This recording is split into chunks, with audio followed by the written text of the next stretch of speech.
are the God who was, who is, and is to come.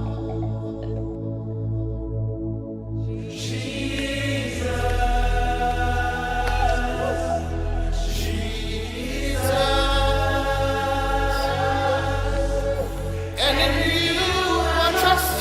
My life is in your hands, Jesus. You are the miracle working God. And you are Yahweh. You are Yahweh. Gloire et honneur au Dieu Tout-Puissant, le Dieu d'Israël, seul vrai Dieu sur toute la terre. Que son nom soit béni par Jésus-Christ, son Fils bien-aimé. Mesdames, Messieurs, que la grâce de Dieu vous touche là où vous êtes et qu'elle vienne à votre secours dans le nom du Seigneur Jésus-Christ. Nous continuons cette série dans laquelle nous étudions le Sermon sur la montagne et que nous essayons de répondre à certaines questions, notamment à savoir est-ce que la Torah ou la loi de Moïse, est-ce qu'elle est supprimée? Est-ce qu'elle est abolie? Notre Seigneur nous l'a dit clairement dans Matthieu chapitre 5, à partir du verset 16 jusqu'au verset 20, il a dit « Je ne suis pas venu pour abolir la loi, au contraire, je suis venu pour la mettre en pratique, l'accomplir. Et que tant que le ciel et la terre ne passeront point, il ne disparaîtra pas de la loi un seul iota, un seul trait de lettre, jusqu'à ce que tout soit accompli. » Alors, au verset 19, il dit « Celui donc qui va supprimer l'un de ses plus petits commandements et qui va enseigner aux hommes à faire de même, sera appelé le plus petit dans le royaume de Dieu, c'est-à-dire dans le règne messianique. Mais celui qui va les observer et qui enseignera à les observer, celui-là sera appelé grand dans le royaume des cieux. » Nous voyons donc que notre place dans le royaume, le rang que nous allons occuper, le rang de chacun de nous dépendra de notre comportement vis-à-vis des commandements. D'ailleurs, l'apôtre Paul nous dit que tous courent dans le stade en matière de compétition, mais il y a un seul qui remporte le prix. Et celui qui remporte le prix, c'est parce qu'il a aussi couru selon les règles. Courir selon les règles, c'est courir selon les lois et les commandements qui sont établis en matière de compétition, en matière de course. Mais si le coureur, malgré sa vitesse, court hors de sa zone de course, eh bien, vous savez qu'à la fin, ce coureur sera disqualifié. Donc, nous devrions comprendre que de la même manière, l'apôtre nous enseigne à comprendre quelle sorte de vie chrétienne nous devrions vivre. Si nous voulons avoir des récompenses, si nous voulons avoir le minimum de mérite en tant que disciples du Seigneur pendant son règne messianique, bon, nous ne pouvons pas nous permettre de violer les commandements, si petits soient-ils. Voilà.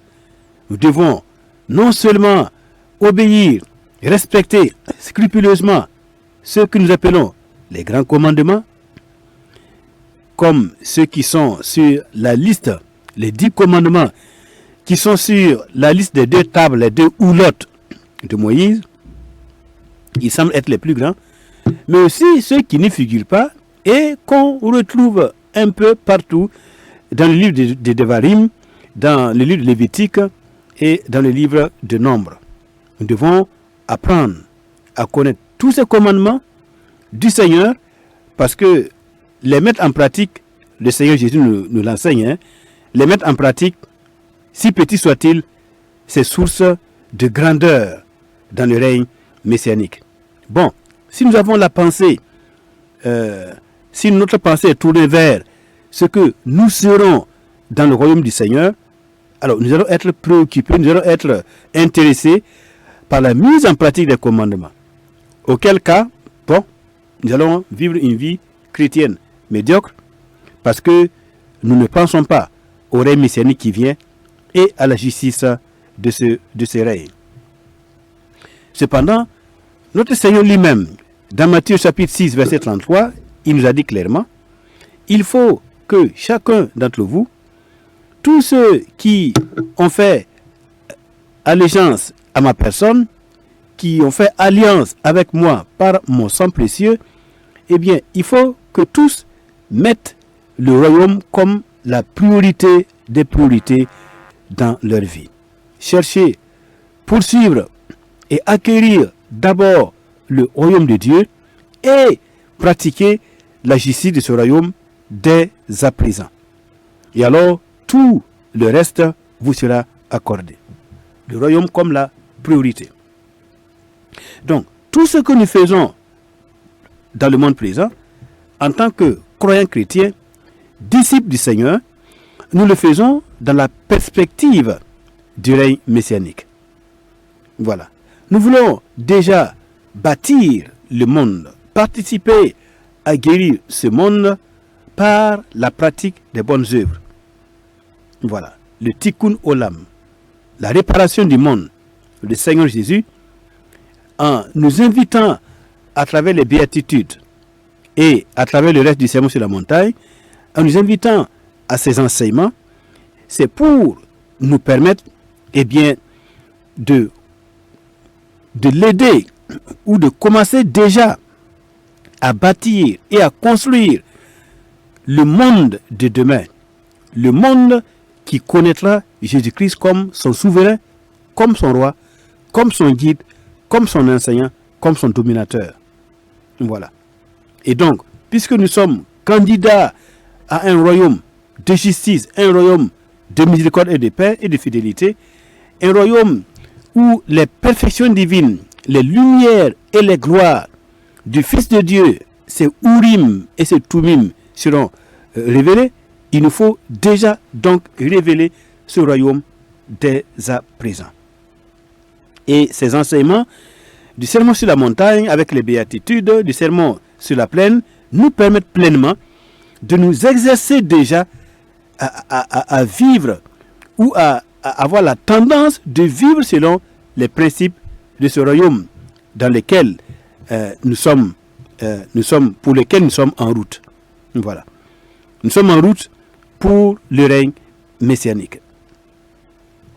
La plupart des croyants chrétiens d'aujourd'hui, surtout ceux d'origine païenne, eh bien, ne pensent qu'à mourir et à aller au paradis, aller au ciel. C'est bon, mais ce n'est pas arrivé. L'Écriture nous parle de quelque chose de plus grand que cela. Ou de quelque chose qui doit venir après le fait que nous ayons reçu, par la foi en Christ, le droit d'entrer dans le paradis pour être déjà avec Abraham, Isaac et Jacob dans le sein d'Abraham. Mais nous devons comprendre que ceux qui sont dans le Seigneur, qui sont endormis dans le Seigneur, qui sont dans le sein d'Abraham, d'Isaac et de Jacob, tous ces saints d'autrefois, eh bien, ils sont dans le ciel et ils attendent impatiemment le jour où le Fils de Dieu descendra du ciel pour établir son règne de 1000 ans.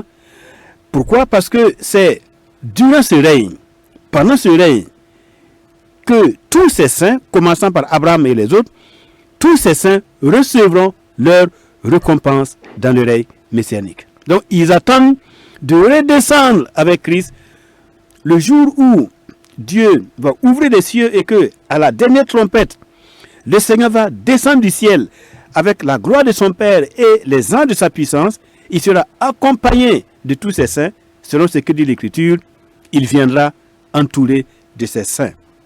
Donc il viendra, l'Éternel descendra du ciel à la personne de Jésus-Christ, accompagné de tous ses saints, pour être admiré sur terre pendant son règne messianique, pour participer à son règne de gloire, pour réaliser pour Abraham les promesses que Dieu lui avait faites, réaliser pour les enfants d'Israël les promesses qui ont été faites par rapport à la terre promise, réaliser pour David Améler, le roi David, la promesse que Dieu lui avait faite de faire asseoir un de ses descendants sur son trône éternellement.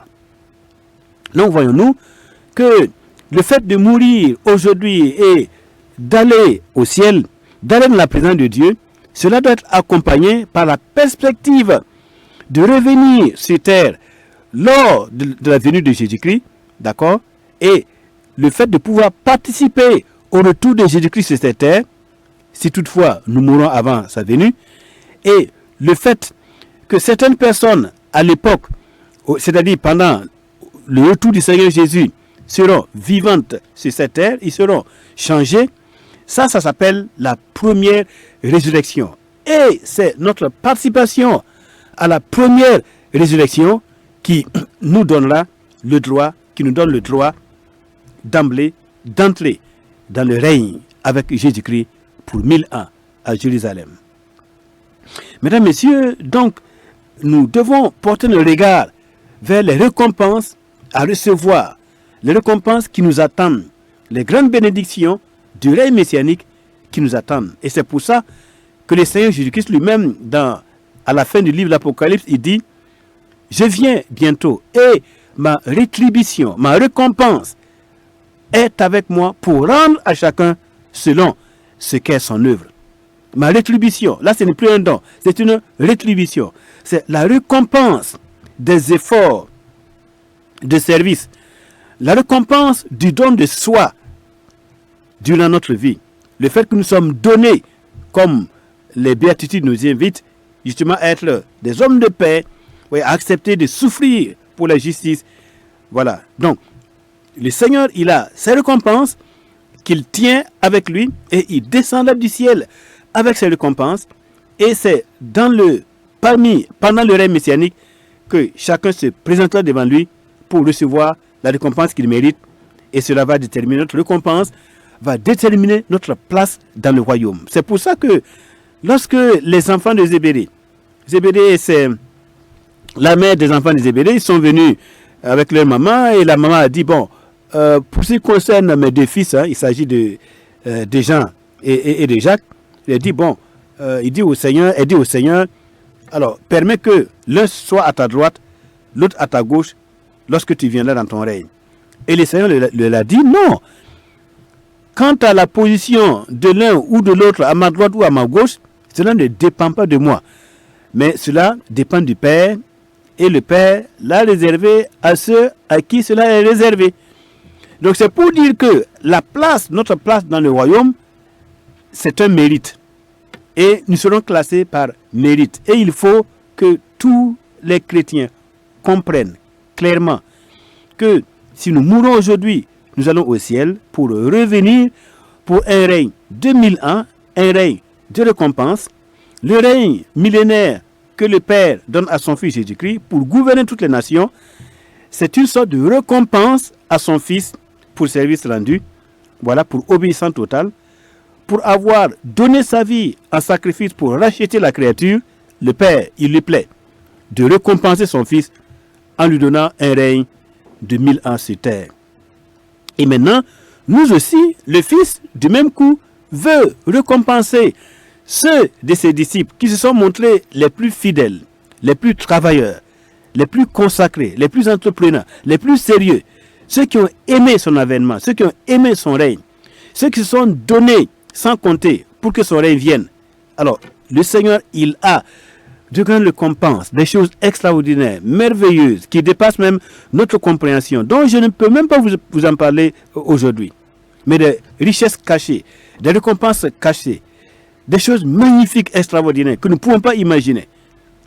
Il attend de donner toutes ces richesses à ceux de ses enfants qui auront montré qu'ils possèdent en eux le caractère royal qu'il a en lui-même, le caractère de la royauté, les ADN de la royauté, les vertus de la royauté, qui sont comportés comme des vrais princes et qui ont su dominer le monde, dominer leur chair, dominer leur instinct naturel et qui ont accepté réellement de vivre comme des agneaux destinés à la boucherie, mais consacrés à Dieu pour son honneur et pour la venue de son règne.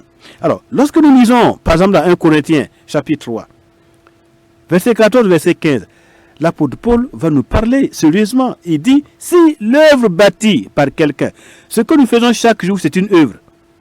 Tout ce que nous faisons, ça fait partie de notre œuvre en tant qu'ouvrier du Seigneur dans le monde présent. Si l'œuvre bâtie par quelqu'un sur le fondement c'est la personne de Christ. Le fondement c'est celui que les apôtres, les prophètes ont posé, savoir Jésus-Christ. L'enseignement concernant Jésus-Christ et son royaume. Si l'œuvre bâtie par quelqu'un sur le fondement subsiste, il recevra une récompense. Donc voilà une récompense. Ce n'est pas un don. C'est la vie éternelle, c'est le salut. C'est l'innocence qui est un don grâce au sacrifice de Christ. Mais là, les récompenses, là c'est l'œuvre de chacun qui va déterminer sa récompense. Si l'œuvre de quelqu'un est consumée, il perdra sa récompense. Pour lui, il sera sauvé, mais comme au travers du feu. Voilà. Alors, si vous voulez être sauvé seulement comme au travers du feu, sans récompense, bon, it's up to you, comme disent les Anglais, cela ne dépend que de vous. Mais, l'Écriture nous dit, dans 2 Timothée 2, 20 à 21, dans une grande maison, comme l'Église corps de Christ est une grande maison, hein, il y a non seulement l'Église, mais il y a aussi Israël. Voilà, Israël qui fait un avec l'Église. Voilà, un même corps, voilà, appartenant au même Dieu, participant aux mêmes grâces. L'Église participe aux grâces saintes réservées à Israël, le peuple de Dieu. Donc, dans une grande maison, comme l'Église, comme Israël, il n'y a pas seulement des vases d'or et d'argent, mais il y en a aussi de bois et de terre. Les uns sont des vases d'honneur et les autres sont des vases et les autres sont d'un usage vil. Si donc quelqu'un se conserve pur en s'abstenant de ces choses, donc c'est-à-dire en mettant en pratique les plus petits commandements, il sera un vase d'honneur, utile, sanctifié, utile à son maître, propre à toute bonne œuvre. Donc, à bon entendeur et salut. On peut être sauvé sans récompense, comme on peut être sauvé avec beaucoup de récompenses que nous recevrons des mains de sa majesté divine, le roi Jésus-Christ, lorsqu'il s'assiera à Jérusalem. Alors il mettra les brebis à sa droite, les boucs à sa gauche, et il invitera les brebis qui sont à sa droite, les brebis qui ont compris même la nécessité de donner même un seul petit verre d'eau à un de ses plus petits qui croient en lui. Et donc ils vont recevoir pleinement les récompenses dans le royaume messianique. Pour les autres, bon, ils seront sauvés comme au travers du feu, ou ils ne seront même pas du tout sauvés, et c'est encore le plus grave, le plus grand mal qui puisse leur arriver. Maintenant, je veux passer à un autre point, mais toujours en ce qui concerne le sermon sur la montagne, Matthieu chapitre 5, verset 20, Matthieu chapitre 6, verset 1, Matthieu chapitre 6, verset 33. Je veux nous poser une question. Que signifie la justice dans le sermon sur la montagne? Par exemple, dans Matthieu 5, 20, le Seigneur dit, « Car je vous l'ai dit, si votre justice ne surpasse celle des scribes et des pharisiens, vous n'entrerez point dans le royaume des cieux. » Et dans Matthieu 6, 1, il va utiliser le même mot justice. Il dit, « Gardez-vous de pratiquer votre justice devant les hommes pour en être vu. Autrement, vous n'aurez point de récompense auprès de votre Père qui est dans les cieux. » La récompense est dans le ciel, auprès du Père, c'est gardé là-bas, mais ce sera donné au retour de Christ, c'était pendant le règne messianique.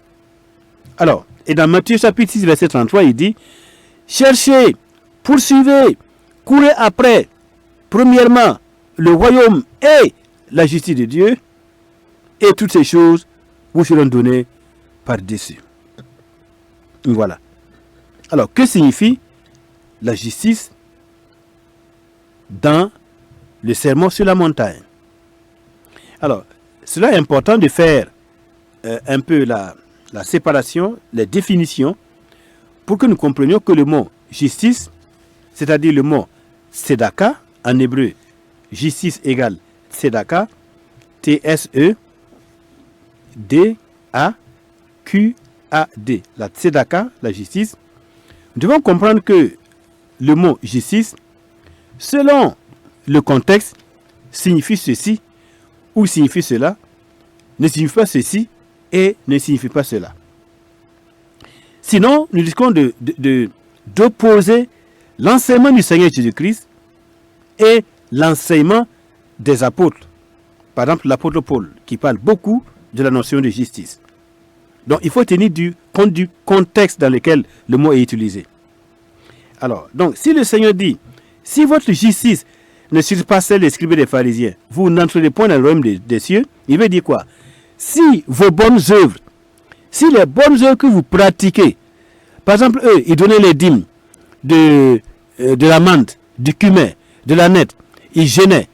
Alors, ils faisaient toutes ces choses-là. Ce sont des bonnes œuvres.